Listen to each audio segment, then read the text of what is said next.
The rain was a relentless curtain outside my window, mirroring the storm brewing inside me. Barnaby, a 44-year-old architect in Seattle, had always considered myself a man of steady emotions, a pillar of stability. My life with my wife, Isolde, had been meticulously crafted, a testament to our shared dreams and aspirations. Or so I thought. Isolde was a vibrant soul, a talented musician who breathed life into every room she entered. We met at a local jazz club, her saxophone singing a siren song that drew me in. Our connection was instant, a symphony of shared passions and intertwined destinies. 20 years, two beautiful children, and a cozy home later, I believed we had built an unbreakable bond. But the cracks started to appear subtly, almost imperceptibly. Isolde began working late more often, citing increased demands at the community music school where she taught. Her explanations were plausible, delivered with her usual disarming smile, but a nagging unease settled in my gut. I dismissed it as stress, a byproduct of our busy lives. The first real sign came in the form of a misplaced scarf. A silk scarf, not one Isolde owned, clung to the passenger seat of her car. It was a vibrant crimson, a stark contrast to her usual muted palette. When I casually inquired about it, she stammered, attributing it to a student who had left it behind after a lesson. The explanation felt hollow, the words echoing in the silence of my suspicion. I tried to shake it off, to trust my wife, but the seed of doubt had been planted. I found myself becoming more observant, noticing subtle changes in her behavior. She was more distant, less affectionate. Her phone became an extension of her hand, constantly buzzing with notifications. I couldn't help but wonder who she was talking to, who was capturing her attention so completely. The breaking point came on a Saturday morning. Isolde claimed she had a rehearsal with her students, a mandatory session before an upcoming concert. I offered to drive her, but she declined, insisting she needed some time alone to prepare.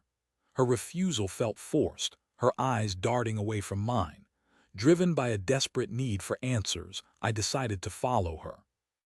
I know it sounds like something out of a bad movie, but I couldn't shake the feeling that something was terribly wrong. I trailed her car discreetly, my heart pounding in my chest with each passing mile. She didn't go to the music school. Instead, she drove to a small, secluded cafe on the outskirts of town. I watched from across the street as she met a man. It wasn't just any man. It was Thuron, her colleague at the music school, a young, charismatic pianist with a reputation for being a ladies' man.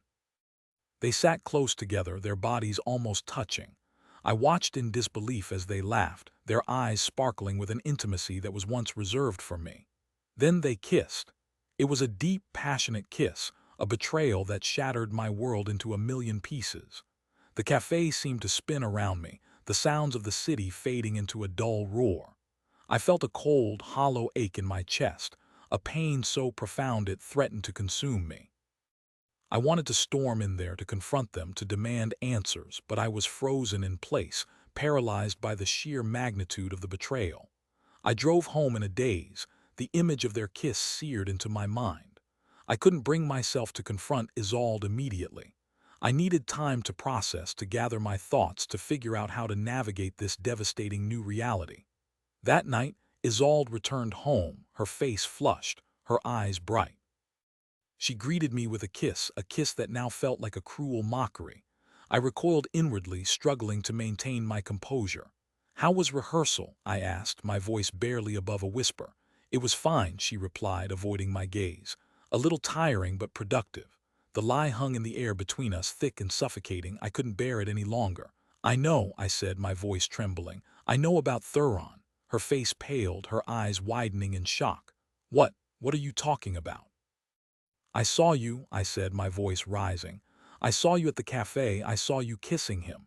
She didn't deny it. Instead, she burst into tears, collapsing onto the sofa in a heap of despair.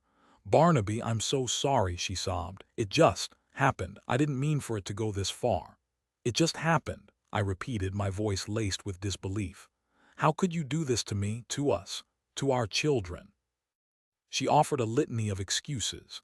She felt neglected, she felt unappreciated, she felt suffocated by the monotony of our routine. But none of them justified her betrayal.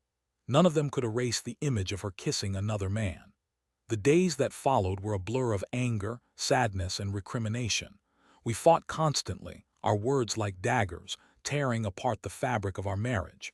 I couldn't look at her without feeling a surge of rage, a deep-seated resentment that threatened to consume me.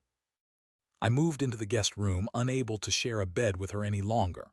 The house felt empty, cold, and haunted by the ghost of our shattered dreams. Our children, sensing the tension, grew withdrawn and anxious. I knew that our marriage was over. The trust was broken, the foundation irrevocably damaged. We tried counseling, but it was no use. The wound was too deep, the scars too raw. The divorce was messy and painful. We fought over everything: the house, the finances, the custody of our children. The process dragged on for months, each day a fresh reminder of the betrayal and the loss. During the divorce proceedings, I discovered the full extent of Isolde's deception. She had been having an affair with Thuron for over a year.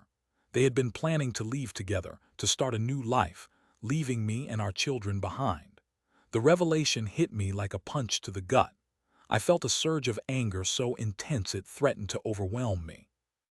I wanted to lash out, to hurt her, to make her pay for the pain she had inflicted on me and our children. But then I saw her. She looked gaunt, tired, and defeated. Thuron had left her, abandoning her as soon as the divorce became public. She had lost her job at the music school, ostracized by her colleagues and friends. She was alone, facing the consequences of her actions. I realized that revenge wouldn't bring me any satisfaction. It wouldn't undo the pain, it wouldn't heal the wounds. The only way to move forward was to let go of the anger and resentment, to forgive her, not for her sake but for my own. It wasn't easy. Forgiveness is a long and arduous process, a journey that requires immense strength and resilience. But slowly, gradually, I began to heal. I focused on my children, on my work, on rebuilding my life. I found solace in my art, pouring my emotions onto the canvas, transforming my pain into something beautiful and meaningful. I started teaching architecture at a local college, sharing my passion with a new generation of aspiring designers. Years passed. Isolde and I eventually reached a fragile truce, co-parenting our children with a degree of civility. We never rekindled our relationship, but we learned to coexist, to respect each other as the parents of our children. One day, I received a call from Isolde. She was sick, seriously ill. She needed my help. I hesitated. Part of me wanted to turn away, to let her face the consequences of her choices alone. But another part of me, the part that still cared, the part that remembered the love we once shared, couldn't abandon her in her time of need. I visited her in the hospital. She was frail and weak, her once vibrant spirit dimmed by illness. We talked for hours, reminiscing about the past, acknowledging our mistakes, and offering each other forgiveness. She died a few weeks later. Her death was a profound loss, a reminder of the fragility of life and the importance of cherishing every moment. In the end, I learned that betrayal is a part of life, a painful reality that we must confront and overcome. It can break us, but it can also make us stronger, more resilient, and more compassionate. The key is to forgive, to let go of the anger and resentment, and to focus on rebuilding our lives one day at a time. Looking back, I see that Isolde's betrayal, while devastating, ultimately led me to a deeper understanding of myself and the true meaning of love and forgiveness. It was a painful journey, but one that transformed me into a better man.